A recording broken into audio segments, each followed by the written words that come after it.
ഞാൻ എന്റെ യാത്രയിൽ ഏറ്റവും കൂടുതൽ ഫേസ് ചെയ്യുന്ന ചലഞ്ച് എന്താന്ന് വെച്ച് കഴിഞ്ഞാൽ യൂസ് ചെയ്യുന്ന ടോയ്ലറ്റ്സ് ആണ് കേട്ടോ.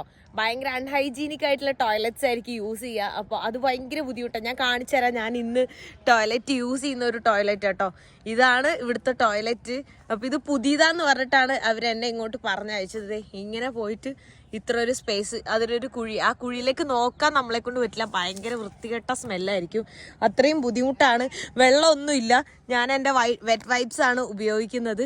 ഇപ്പോൾ ഈ ബാത്റൂം പോകുന്നതൊക്കെ എന്തിനാണ് വീഡിയോ ഇടുന്നതെന്ന് ആൾക്കാർ ചോദിച്ചു വരാൻ സാധ്യതയുണ്ട്. നമ്മുടെ നാട്ടിലെ പോലെ കേരളത്തിലൊക്കെ പോലെ എന്താ പറയുക, എല്ലാവിടെയും ടോയ്ലറ്റ്സ് ഒന്നുമില്ല. ഈവൻ തമിഴ്നാട്ടിലും പിന്നെ നോർത്ത് ഇന്ത്യയിലൊക്കെയും ടോയ്ലറ്റ് ഇല്ലാത്ത ഒരുപാട് വീടുകളുണ്ട്. പക്ഷെ അവർക്ക് വിശാലമായി കിടക്കുന്ന പറമ്പുണ്ട്. ഇവിടെ അതും ഇല്ല. ഓപ്പൺ ആയിട്ടുള്ള ഒരു സ്ഥലം ഉണ്ടെങ്കിൽ അവിടെ പോയിട്ട് നമുക്ക് പോവാം. ഇവിടെ എന്ന് പറയുമ്പോൾ അത്രയും ഒരു ദുർഗന്ധം എല്ലാം സഹിച്ചിട്ട് വേണം ടോയ്ലറ്റിൽ പോകാനായിട്ട്. അത് ഭയങ്കര ഒരു സ്ട്രഗിളാണ്. എന്താ പറയുക, അത് അത്ര ഈസി ആയിട്ട്